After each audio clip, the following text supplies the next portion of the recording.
সামাজিক মাধ্যমত আজিকালি খুব টিফিন ব্লগবোৰ দেখি থাকো মই অকনমান সোশ্যাল মিডিয়াৰ প্ৰসংগটোলৈ এবাৰ আহিছো দেই আপোনালোকে দেখি থাকেনে খুব আজিকালি তো ব্লগাৰ হাতে হাতে মোবাইল লৈ কাৰ ব্লগত কেতিয়া ওলাই যাও ঠিক নাই ৰাস্তাৰে খুজ কাঢ়ি গলে হাই গাইজ প্ৰথমে তে এইবোৰটো দেখি থাকো বিশেষকৈ মহিলাসকল এতিয়া জড়িত হৈ পৰিছে যুৱতীয়ে হওক বা নাৰীয়ে হওক এওঁলোকটো জড়িত হৈ পৰিছে গতিকে মাতৃসকলো দেখিছো আমি ৰাতিপুৱাই আজি সন্তানক দিলো স্যান্ডউইচ আজি দিলো বাৰ্গাৰ খুব সুন্দৰকৈ তেনেকৈ পনীৰ দিলো অমুক দিলো তমুক দিলো বেলেগ ধৰণৰ ডিশ মানে হেবোৰ আমাৰ টেকেলি পিঠা ভাত পিঠা তিল পিঠা এইবোৰ লগত পাত্তা নাপায় মানে এই কথাবোৰ নহয় তেওঁলোকৰ এটা বেলেগ ধৰণৰ লাইফষ্টাইল তেওঁলোকে দেখুৱাব বিচাৰে যে আজি সন্তানক স্যান্ডউইচ দিলো আপোনালোকেও দিব পাৰে এনেকৈ দিবচোন বুলি কৈ এটা ব্লগ বনাই এটা আপলোড কৰি দিয়ে তাৰ পাছত তেতিয়া মোৰ বেয়া লাগে যেতিয়া কি ভিডিঅ'বোৰ সামাজিক মাধ্যমত দেখো মই আকৌ কেতিয়াবা খুব ভাল লাগে মন্তব্য পঢ়ি কেতিয়াবা পঢ়ো দুই এগৰাকী মাতৃ ইমান তৰুণভাৱে লিখে যে বাইদেউ আপোনাক অনুৰোধ কৰিছো আপুনি অন্তত আমি এই কিনিব নোৱাৰা বস্তুবোৰ এনে ধৰণৰ বস্তুবোৰৰ ইমান বেছি ভিডিঅ' দেখুৱাই নাথাকিব আমাৰ সন্তানে ৰাতিপুৱা যেতিয়া ৰুটিৰ লগত চেনি যেতিয়া দি পঠিয়াও যেতিয়া এপেকেট মেগীকে দুয়োটা সন্তানক ভাগ কৰি টিফিনত দি পঠিয়াও যেতিয়া সান্দহগুৰিৰ লাডু এটাকে বনাই দি পঠিয়াও তেতিয়া আমাৰ সন্তানে আমনি কৰে যে মা স্যান্ডউইচ কিয় নিদিলা কাৰণ সন্তানে যে সেই মোবাইলত এইকেইটা দিন দেখি আছিল যে টিফিন দেখোন এনেকৈও দিব পাৰি এইবোৰ যে দেখি আছিল মাতৃগৰাকীৰ মনত বেয়া লাগে আপুনি যদি আপোনাৰ সন্তানক সেই মানুহগৰাকীৰ দৰে যদি সেই তেনেকুৱা ধৰণৰ কিবা এটা দি পঠিয়াব পৰা নাই আপোনাৰ মনটোত বেয়া লাগিব যে মই দি পঠিয়াব নাই পৰা মোৰ সন্তানে বিচাৰিছিল পিছদিনা আপোনাৰ সন্তানে আহি আপোনাক সন্ধিয়া আমনি কৰিব সন্তানে পিজ্জা খাব বিচাৰিব আপুনি এতিয়া ডমিন'জলৈ লৈ যাব লাগিব আপুনি KFC লৈ যাব লাগিব ঘৰত ৰন্ধা বস্তু সন্তানে খাব নিবিচাৰিব কাৰণ সেই যে পৰিৱেশ পৰিস্থিতি সেই যে দেখি আছে এই যে শ্ব' অফ কৰি থকা এই যে আনক দেখুৱা আমাৰ এটা প্ৰৱণতা আছে আমি কি পিন্ধিছো কি খাইছো হাতৰ আঙুঠিটো কিমান দামী পিন্ধিছো কাপোৰযোৰ কিমান দামী পিন্ধিছো এই যে কথাবোৰত আমি মূৰ ঘমাই এই বস্তুবিলাকত যে আমি বস্তুবাদী ধাৰণাটোত যে আমি গুচি গলো সন্তান লাহে লাহে আমাৰ পিছে পিছে সেই দিশত গুচি গল বেয়া লাগে সেই কথাবোৰত আপুনি মন কৰিব আজিৰ পৰা বহু বছৰ আগত অসমৰ প্ৰেক্ষাপট এনেকুৱা আছিল অসমীয়া সমাজ বুলি কোৱাৰ লগে লগে অসমীয়া নাৰী বুলি কোৱাৰ লগে লগে এটা বেলেগ ধৰণৰ পৰিৱেশ নামঘৰলৈ যায় মহিলাসকল খুব সুন্দৰকৈ ৰিহা লৈ গাত চেলেং লৈ দেখিব আগত বয়োজ্যেষ্ঠসকল বহি আছে তাৰ পাছত মহিলাসকল আছে নামতীসকল সকলো থাকে একেলগে নাম লয় সন্তানো যায় কিন্তু আজি সেই পৰিৱেশটো আপুনি নেদেখে আজি সেই পৰিৱেশটো লাহে লাহে কমি আহিছে তাৰ ফলনি আপুনি বেলেগ এটা পৰিৱেশে দেখিব আপুনি হাতত মোবাইলটো লওক আপুনি ধাৰাবাহিকভাৱে 100 পৰা 150টা ৰিলছ আপুনি একেলগে খুলি চাব পাৰিব দেহৰ এটা অংশ উলিয়াই সেইসকল মহিলাই তেনেকৈ কিছু ভিডিঅ' আপলোড কৰে সামাজিক মাধ্যমত আৰু সেই বস্তুবোৰ দেখাৰ পাছত আমাৰ ধাৰণাটো কেনেকুৱা হয় যে অসমীয়া নাৰী অসমীয়া সমাজখন এনেকুৱাই আছিল নে বাৰু আমিতো এই পৰিৱেশটো বিচৰা নাছিলো আমি যদি এতিয়া বেছি আধ্যাত্মিকতাৰ কথা কওঁ আমি যদি পিতৃ মাতৃৰ কৰণীয় এই ভাল লগা পৰিৱেশবোৰৰ কথা যদি কওঁ আমাক আকৌ সমালোচনা কৰিব যে আপুনিওতো এদিন মাতৃ হ'ব চাম আপোনাৰ সন্তানক আপুনি কেনেকৈ ডাঙৰ কৰে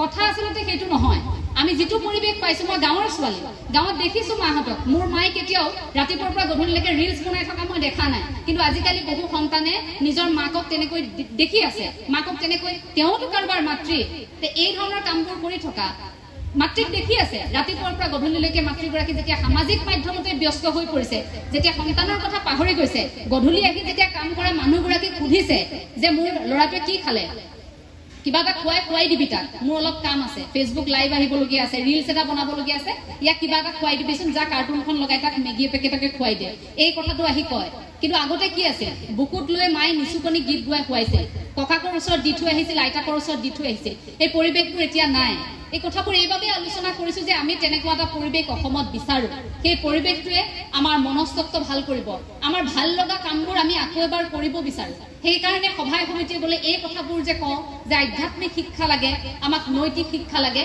এই নৈতিক শিক্ষাই আপোনাক মানুহ কৰিব আপুনি যিমান টকা নঘটক আপুনি যিয়ে নকৰক আপোনাৰ যিমান টকা পইচা গাড়ী গুৰা একোৱে আপোনাক সেই সুখটো দিব নোৱাৰে যেটো আধ্যাত্মিক চেতনাই আপোনাক দিব আপোনাৰ আধ্যাত্মিক চেতনা থাকিলে আপুনি একো অপৰাধমূলক কাম সংঘটিত কৰিব নোৱাৰে এই আচাৰ্যসকলক যেতিয়া আমি নমস্কাৰ জনাও এই সকল আচাৰ্যক আমি কেতিয়াবা অনিষ্ট কৰাৰ কথা ভাবিব পাৰিমনে আমি পাৰিমনে এই সকল আচাৰ্যক কেতিয়াবা আক্ৰমণ কৰাৰ কথা ভাবিব এই ধাৰণা আমাৰ মনলৈ নাহে কেতিয়াও কাৰণ আমাক সেই ধৰণে সাজু কৰা হৈছে আমাক গঢ়ি তোলা হৈছে তেনেকৈ গতিকে শংকৰদেৱ শিশু বিদ্যা নিকেতনৰ পৰিৱেশটোৱে তেনেকুৱা এই পৰিৱেশটোৰ মাজত থাকি আপোনালোকে আধ্যাত্মিক চেতনা তেতিয়া অকণমান গুৰুত্ব দিবলৈ শিকক জনি ইয়েস পাপা টুইংকল টুইংকল এবোৰ আপোনাৰ সন্তানক আপুনি 5 বছৰ 6 বছৰটো শিকাব পাৰিব নিজে শিকি ল'ব কিন্তু পাৰিলে এপাকি ঘুখা পাৰিলে কেতিয়াবা শিকাবচোন অপৰাধ বিনাশন তজুনামে নাৰায়ণ, শিকাবচোন মুক্তিত নিস্পৃহ যিটো সেহি ভকতক নমো, শিকাবচোন আপুনি কেতিয়াবা নাম ঘোষা কি, কীৰ্তন কি, ঘোষা ৰত্নাৱলীনো কি, কেতিয়াবা আপুনি শিকাবচোন গীতা কি,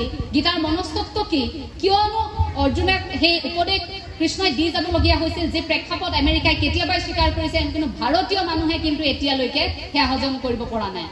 সেই কথাবোৰ অকণমান সেয়াও শিকাবচোন। এই যে আগতে এটা প্ৰাৰ্থনা আছিল, নাজানো তোমাক ক'ত আছা প্ৰভু আমি অতি সৰু ল'ৰা, চিঞৰি চিঞৰি মাতিলেও তোমাক নামাতা দূৰৰ পৰা। মই এতিয়াও কপি যাওঁ সেইটো গালে। সেইটোত ভাবকচোন, এটি কণমানি ঈশ্বৰক বিচাৰিছে, নাজানো তোমাক ক'ত আছা প্ৰভু আমি অতি সৰু ল'ৰা, চিঞৰি চিঞৰি মাতিলেও তোমাক নামাতা দূৰৰ পৰা। এই কণমানিটিয়ে যে ঈশ্বৰক কামনা কৰিছে, সেই প্ৰাৰ্থনাবোৰ, সেই কথাবোৰ, সেই কবিতাবোৰ আমি কেতিয়াবা এতিয়া গোৱাইছোনে? আজিকালি সন্তানৰ মুখত সেই পদ্যটো আপুনি শুনিছেনে? সেই যে সন্তানটিয়ে কিতাপখনত যে ঈশ্বৰ কৰবাত থাকে, ঈশ্বৰৰ সৈতে আমাৰ সম্পৰ্ক হ'ব পাৰে, আধ্যাত্মিক চেতনা, আমাৰ আত্মাৰ অৱস্থিতি, আত্মাৰ স্থিতি আমি জানিব পাৰিম। এই কথাবোৰ যে আপোনাৰ সন্তানে সেই যে কবিতাটো যে পাঠ কৰিলে তেতিয়াই বিচাৰিব।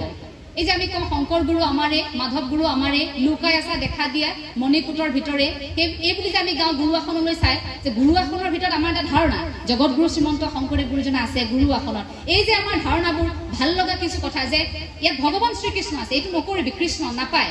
কাৰোবাক হঠাৎ ৰাস্তাত খুন্দিয়ালে আমি কওঁ কৃষ্ণ বেয়া নাপাব দেই, হে প্ৰভু বচাবা। কাৰোবাৰ অসুখ হৈছে আমি কওঁ, সেই প্ৰতিটো মুহূৰ্ততে ভগৱান শ্ৰীকৃষ্ণৰ সৈতে বা ৰামৰ সৈতে বা আপুনি যি প্ৰভুকে আপুনি প্ৰাৰ্থনা কৰে, যাকে আপুনি বিশ্বাস কৰে, সেই ভগৱন্তৰ সৈতে আমাৰ এটা সম্পৰ্ক আছে নে নাই? সেই সম্পৰ্কটো সুদৃঢ় কৰি এই কথাবোৰে আপুনি সন্তানক অন্তত সেইবোৰো অকণমান শিকাওক।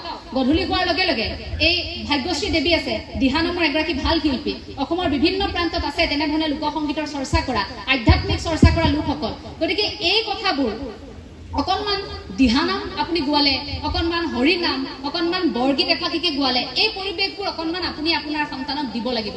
সন্ধিয়া আপুনি ল'ৰা ছোৱালীৰ লগত বহি নাগিন চিৰিয়েলখন চোৱাতকৈ অন্তত আপুনি সেই মহাভাৰতৰ এটা খণ্ডকে চাব। নাগিন চিৰিয়েলখন চালে আপোনাৰ একো উপকাৰ নহয়, সেইটো কিন্তু সঁচা কথা। অকণমান চকুৰ তৃপ্তি এটা পাব, মনৰ অকণমান শান্তি, আকৌ তাৰপিছত আপুনি ভাত ৰান্ধি থাকোঁতে ভাবি থাকিব নাগিনত কি হ'ল আজি। আৰু নাগিনত যদি কোনোবা মৰি গৈছে, আপোনাৰ মনৰ আপোনাৰ প্ৰিয় কোনোবা অভিনেতা অভিনেত্ৰী যদি নাগিন চিৰিয়েলত ঢুকাইছে, আপুনি আকৌ সেইদিনা আপোনাৰ ভাত আঞ্জাও বেয়া হ'ব, আপুনি ৰান্ধি থাকোঁতে সেইদিনা আপোনাৰ বেয়া হ'ব, মনটো যে আপোনাৰ তেনেকুৱাত আছে।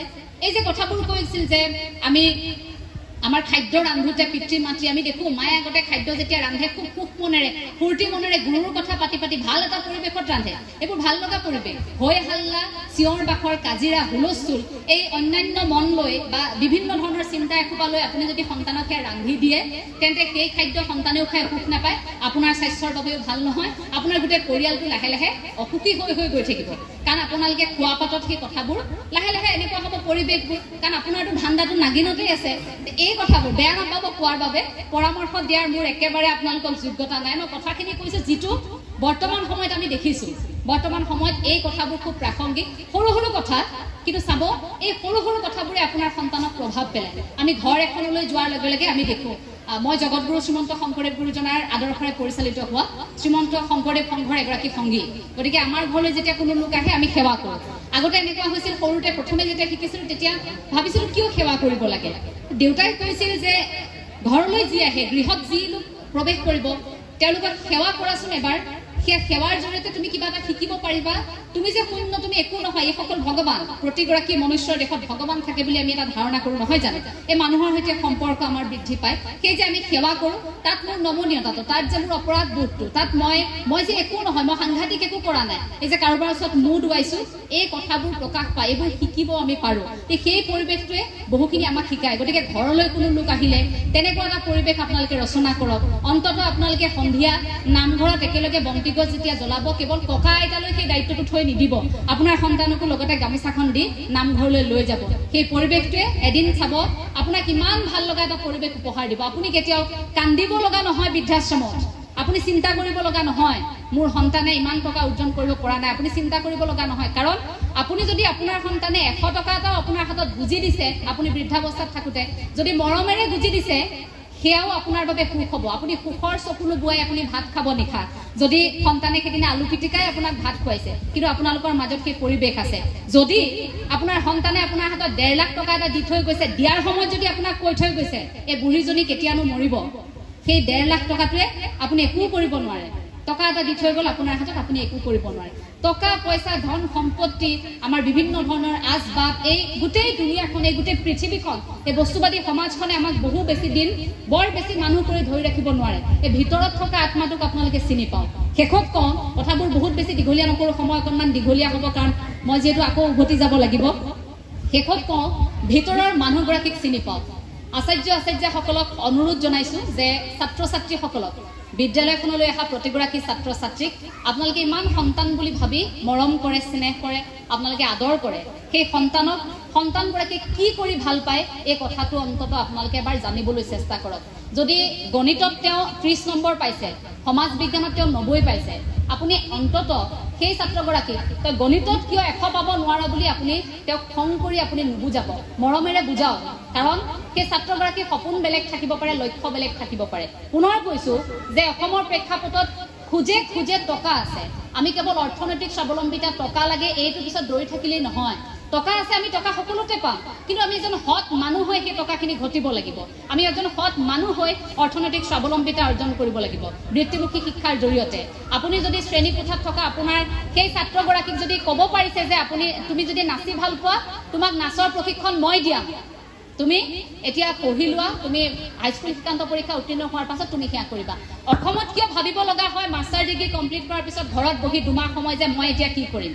দেখাক দেখি আমি ঠিকেই গুচি যাওঁ, ঠিকেই আমি এটা বিভাগত মেজৰ লওঁ। ফিজিক্স মোৰ পচন্দৰ নাছিল যদি মই ফিজিক্স ল'লোঁ, মনোবিজ্ঞান মোৰ যদি পচন্দৰ নাছিল মই মনোবিজ্ঞান ল'লোঁ, মোৰ যদি বায়'লজি মোৰ পচন্দ নাছিল মই ল'লোঁ, মোৰ গণিত পচন্দ নাছিল মই ল'লোঁ। কাৰণ মোৰ দেউতাই ক'লে গণিত পঢ়িব লাগিব, প্ৰফেচৰ হ'ব লাগিব, অমুক হ'ব লাগিব, তমুক হ'ব লাগিব। পৰিয়ালৰ ধাৰণা, ল'ৰা এইটো হ'ব লাগিব, সেইটো হ'ব লাগিব।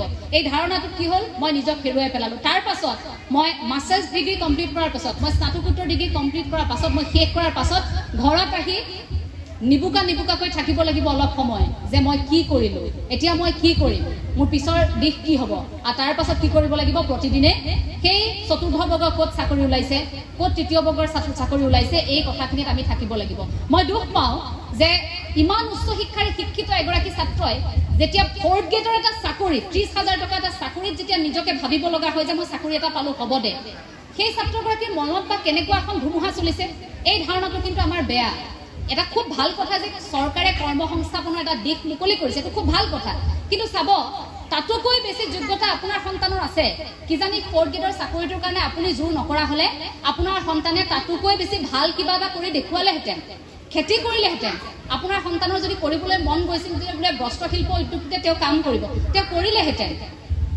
সৰু সৰু কিছু উদাহৰণ আমি আমাৰ চাৰিওফালে থকা লোকসকলক দেখুৱাব পাৰোঁ। সেইসকল লোকৰ জৰিয়তেও আমি উপকৃত হ'ব পাৰোঁ। গাঁওখনত থকা লোকসকল, কোনোবাই খোল বজাই ভাল পায়, ঢোল বজাই ভাল পায়, আজিকালি বিহু নাচি ভাল পায়, এইবোৰ আমাৰ পেচা হ'ব পাৰে। এইবোৰ এতিয়া নিচা হৈ থকা নাই, এইবোৰ কেৱল মাত্ৰ নিচা আমি নাচিছোঁ গাইছোঁ এই হৈ থকা নাই, এইবোৰ এতিয়া আমাৰ পেচা কৰিব পৰা সময় আহিল। গতিকে প্ৰতিটো দিশতে যিহেতু আমাৰ বৃত্তিমুখী শিক্ষাৰ এটা সংযোজন আছে, এই বৃত্তিমুখী শিক্ষাৰ জৰিয়তে আমি আমাক বিচাৰি চোৱাৰ সময় আহি পৰিল। আপোনালোক প্ৰতিগৰাকী সদায় ভালে থাকক। সকলোকে পুনৰবাৰ